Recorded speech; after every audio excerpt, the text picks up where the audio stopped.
is there an explanation for weather then? Because that also relate, you know, it's relative, right?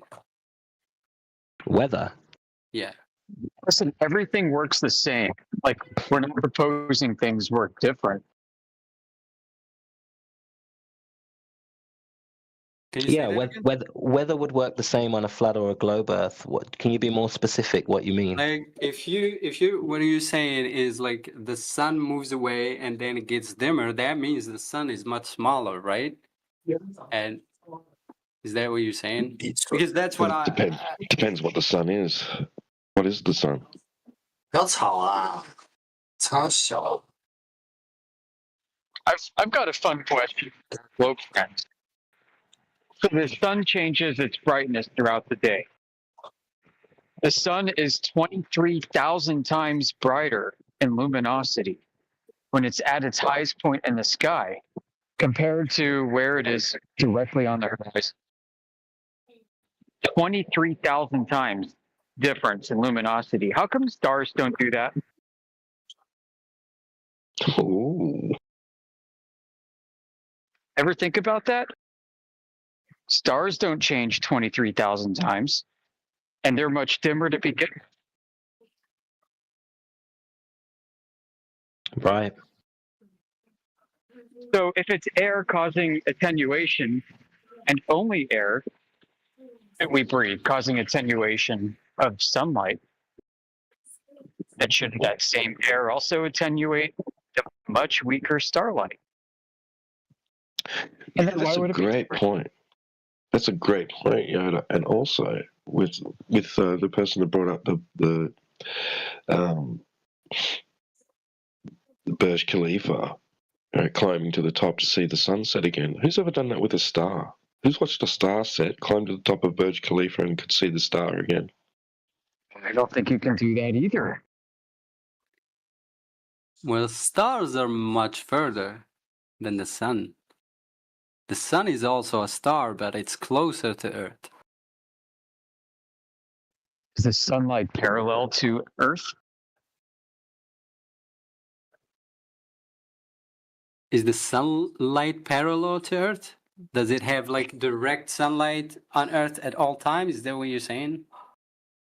Well, the claim is that the sun is so large and the Earth is so tiny that the sunlight coming from the sun produces effectively parallel rays to each other.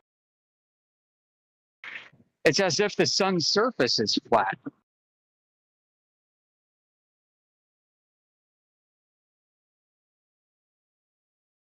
Right. We're supposed to be engulfed in the sun's light.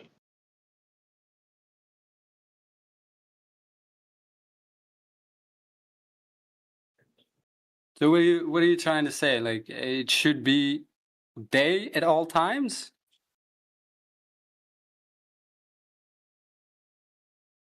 From a globalist perspective?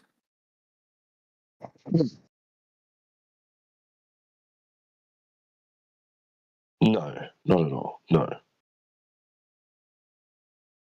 Of course, if the Earth was a sphere, the sun was, as they say, then it's and there's only one side of that globe facing that light source. Then how could it possibly be lit on all sides by the one light source from one direction?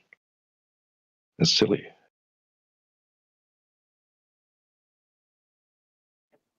What evidence do we have that sun rays are parallel and that the sun's surface is effectively flat, but the Earth is curved and round? Meanwhile, we see the opposite, right? The surface of the Earth appears flat, and it's the sun that appears small and round.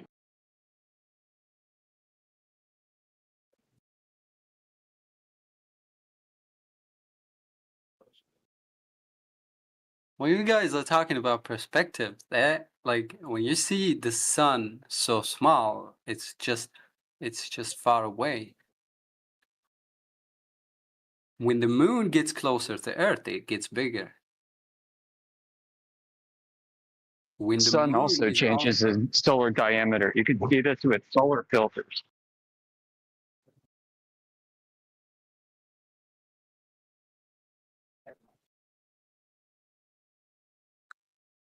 Right. So back to the question. I mean, why would stars not change in their luminosity by 23,000 times if it's bound to the same effects as what's attenuating the sunlight by 23,000 times? The effects being caused by Earth's atmosphere, supposedly. That's not perspective.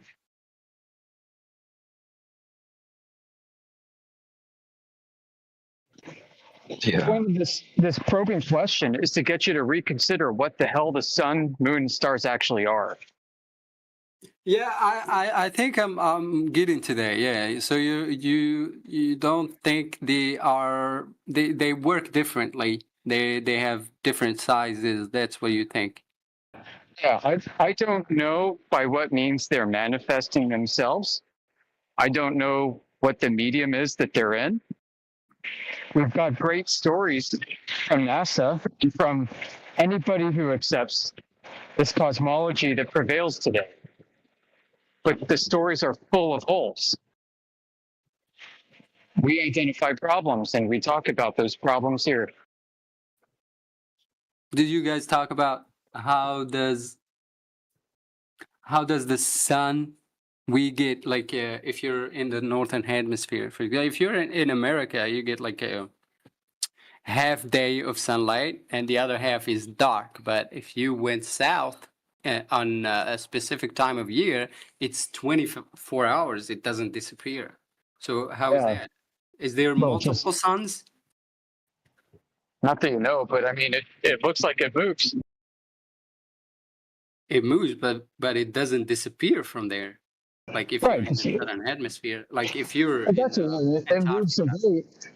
It moves away, and you happen to be where it's hanging out. That's it. Those would be the tropics of Cancer and Capricorn. It migrates between the two, and that's called a tropical year. Yeah, can I add something on this, Yoda? Yeah. I think ultimately we don't know what the stars and the sun and the moon is. There's lots of ancient cosmology you can look into in the old world where the sky was described as extremely mysterious, lots of reflective properties, lots of mysteries in the sky that wasn't explained or even alluded to, things that we wouldn't even sort of consider nowadays. I think we've made the mistake of assuming we know what the sun is, we know what the southern hemisphere is, we know what the northern hemisphere is, and what's causing it.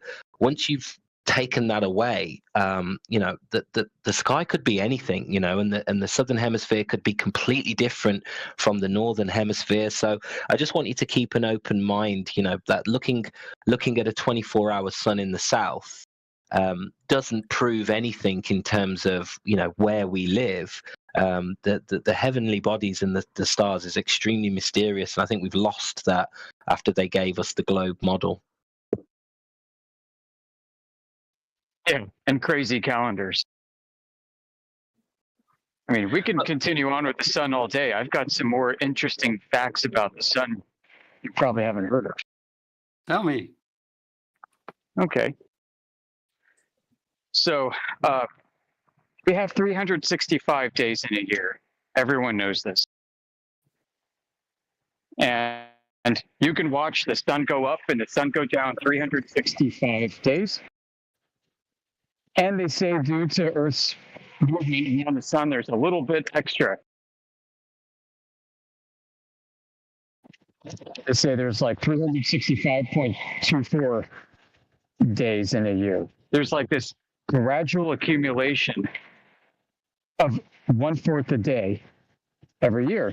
And this is why they say we need a leap year, because those hours accumulate, and every 4 years you slap on an extra day, and this uses up the excess time that was created that wasn't accounted for. And after the leap year, it resets. Well, here's a funny thing. No matter where you live, if you pick one day out of the year, potentially, let's say the You can use an equinox or solstice as a starting point. So let's say you use the autumnal equinox. That's the fall equinox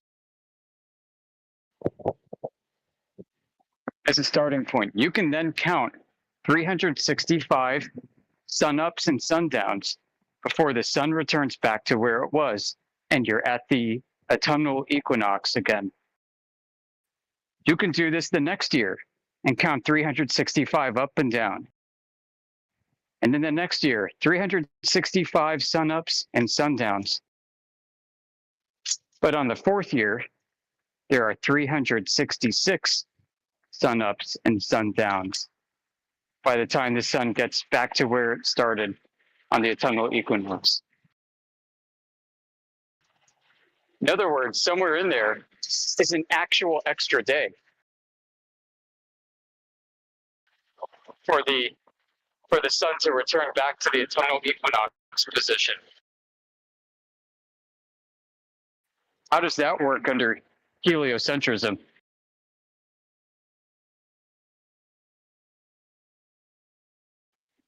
The other funny thing is that 4-year pattern, the natural one that I talked about, doesn't coincide with the leap years on our calendar. It's offset by 2 years.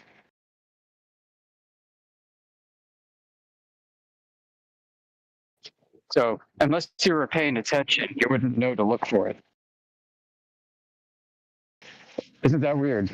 There's an actual extra day every 4 years between autumnal equinoxes, or between spring equinoxes, or between summer solstices, winter. The point is you pick an exact precise moment in the sky where the sun is, and you mark it down. And there's this strange 4-year cycle where the sun exact period 365 times, sun up to sundown, for 3 years, and on the 4th year, it does it 366 times. Yet there seems to be no change in sort of star alignments and constellations. I find that very strange. Other explanation is that these things are so far away that you don't notice any parallax. And then in the slight case, there is some kind of blip or bump in the motion of a star. They say, well, that's proper motion. All right.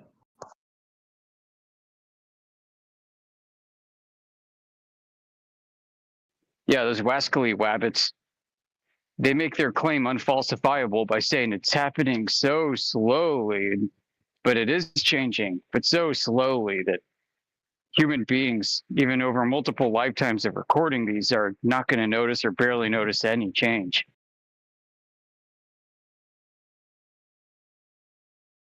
And you know what? They may change somehow over time. It doesn't prove anything.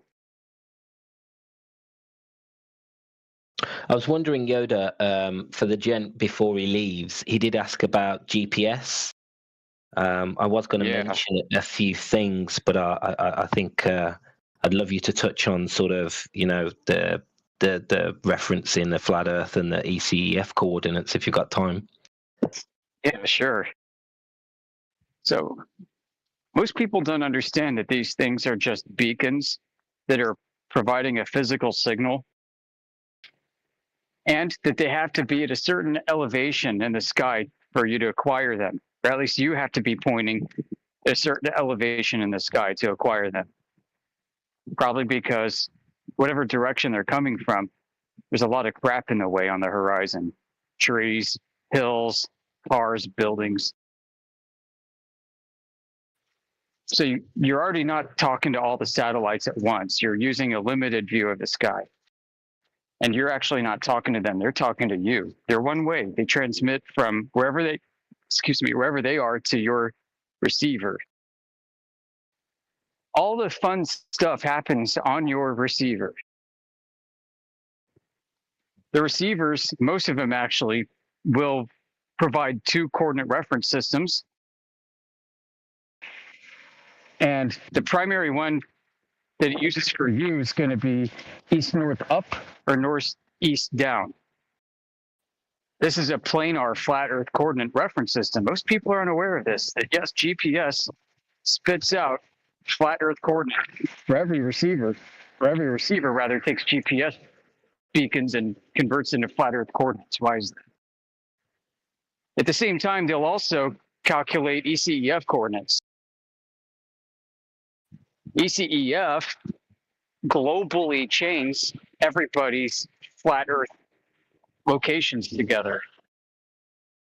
So it's really funny. It's like how many flat spots can you put on a ball? If every receiver is using planar coordinates, how's that possible? How's it possible to be that accurate? Well, the funny thing is receivers can also swap out different references, different mathematical reference data. And what I mean by that is your receiver can take the same signals that everybody gets and calculate a different coordinate system out of it. Flat ones, globe ones, moon ones, using the same satellite signals.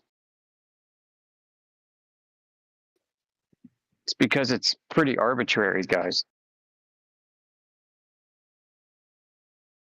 Jupiter, did you hear that? Did you get what he said? Yeah, I was hearing. Yeah, it doesn't prove anything. So like what surveyors might do is they'll use what's called differential GPS. So they will use local emitters that are patched into this network. And the receivers will use local emitters to enrich the accuracy of the data that they may or may not be getting from GPS satellites.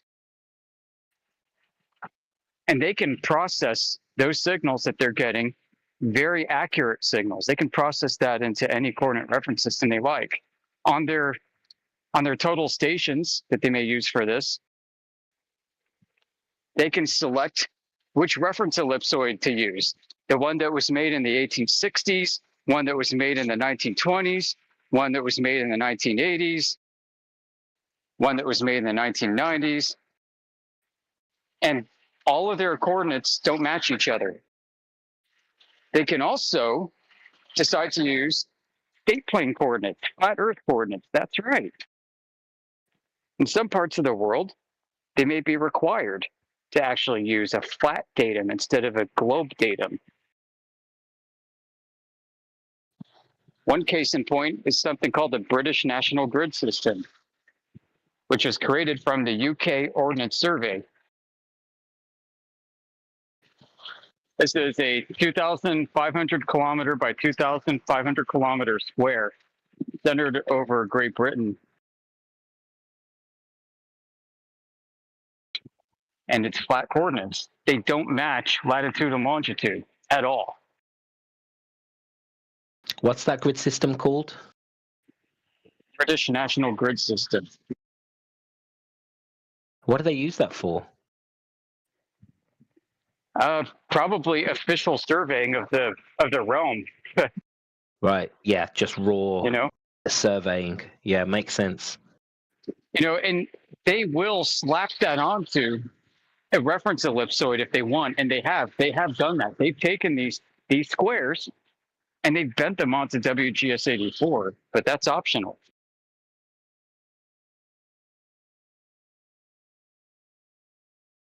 So Jupiter, just to keep you involved, ultimately they're using data from flat Earth. They're mapping it flat and assuming a sphere, and they're transforming that data into a spherical coordinate system.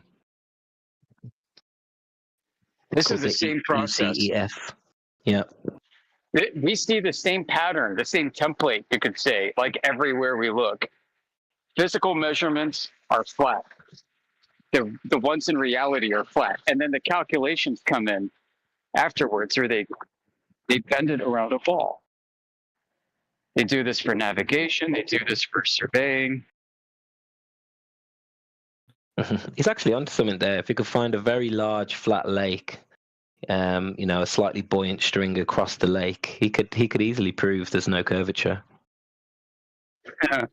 They did this with light, with a laser pointer, and they flat earthed. They wanted to prove that the light will travel in a straight line, but it actually curved. Where was this? Yeah, I don't think that was a laser, my friend. That was So just it's a some light. kind of device Special. that shine some kind of light. Yeah, everybody thinks they know the story because they read about it on the internet. The internet gets it wrong because nobody actually watched the video. And nobody talked to the people that were there to do it. Let me tell you what happened. A guy, I think Steve or somebody from FE Corps, the guys, he set up a laser on one side and they left it running all night and ended up burning the collimator out, melting it. And this is responsible for basically creating the laser beam. So when it came time to do their observations and measurements, they'd already busted their own laser. So they didn't use the collimator anymore. They effectively used a flashlight. The problem with the flashlight is if you shine it through a hole, the diffraction that comes out of the hole will diffract the light in all directions, and the hole becomes basically a new source of light itself, diffracting everywhere out from the hole. So you're not going to be able to prove by looking at that source of light emanating from the hole that source of light emanating from the hole is level with the flashlight behind it. That's one problem. You don't have a continuous beam, in other words. At least nothing that you can prove using their means. Secondly, the geometry for it to be a globe, Jared's arms would have had to be something like 12 feet high when he was holding up, I guess, or climbing a ladder or something. Did he climb a ladder? It's been a while since I've looked at this. Regardless, the height, there's a height problem too on the receiving end.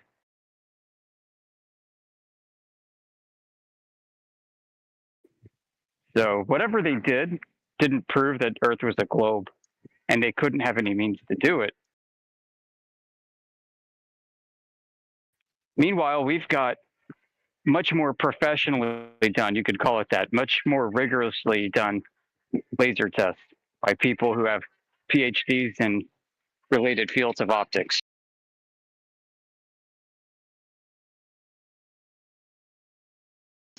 I'd point no further than Dr. John D. Although I like FE Corps' laser tests.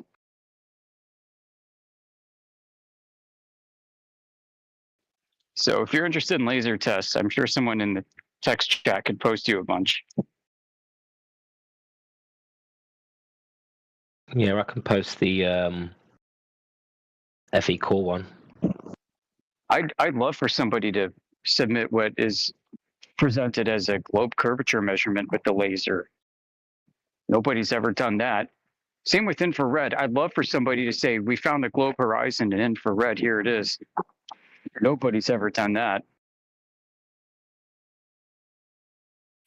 I'd love for somebody to do a planar survey and discover drop over distance without a reference ellipsoid. Nobody's ever done that. And when it comes to getting globe evidence from globers, they come up empty every single time. Meanwhile, we've got measurements all over the place that reveal no globe exists at all.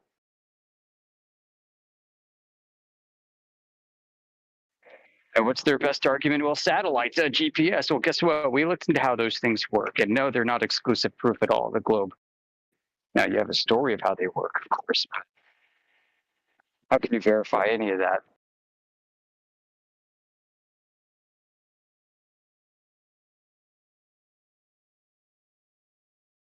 Right? Exactly. It's just flat data with transformations, and people don't realize what's happening. People are unaware that satellites in the GPS network, they don't know where they are. They're told where they think they are. At least that's how the technology is presented to work. Like, this isn't just me claiming this. This is how they claim it works. And I can explain it simply, that you've got basically ground stations all over the Earth.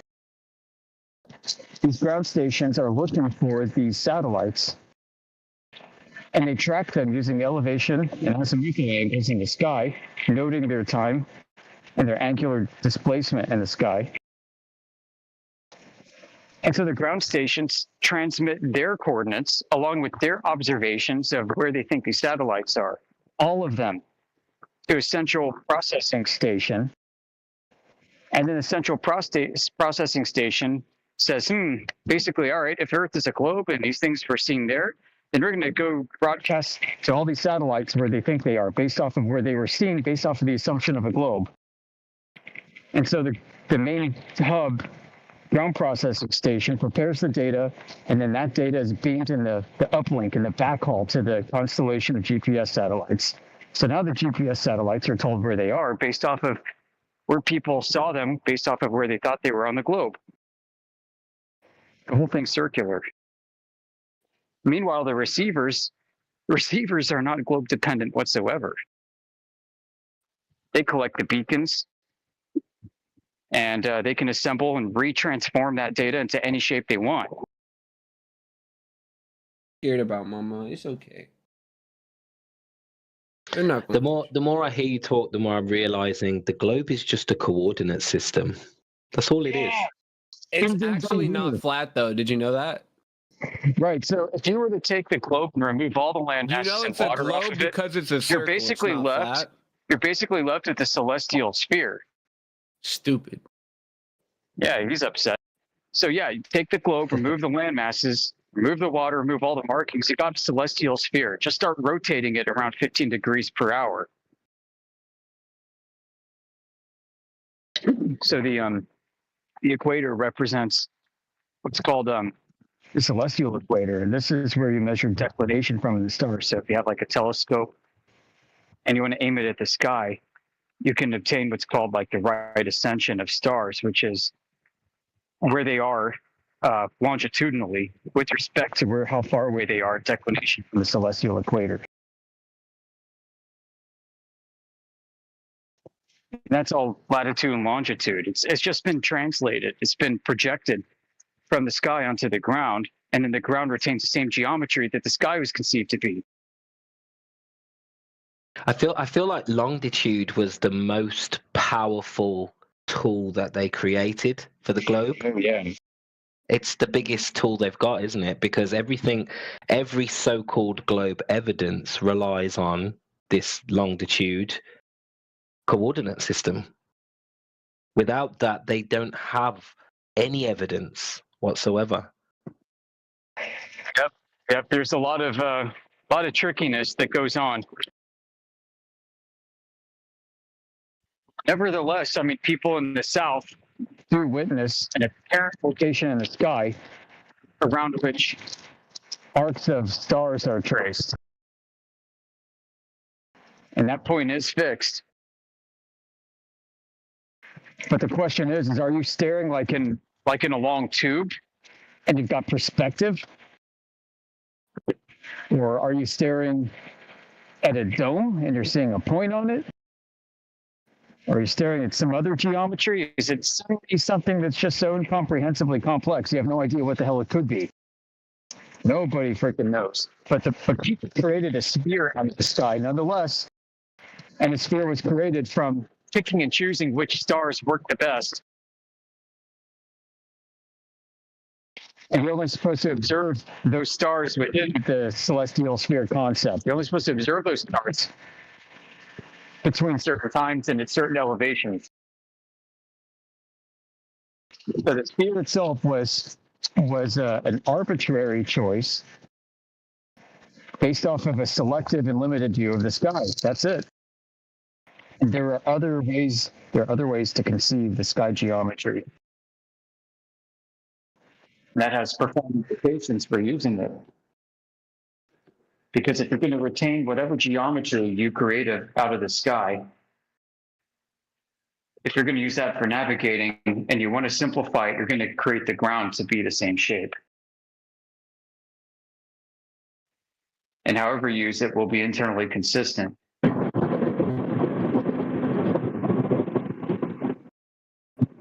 So if you can create a dinosaur nugget shape out of the celestial heavens at night, go for it. I was about to say I could make any fucking shape I want if I create a consistent coordinate system. Yeah, you just have to provide explanations. Well, how come the stars appear this way, but on your coordinate system it appears that way? Well, those stars are further than these stars. They're going to appear to move slower, but they're not.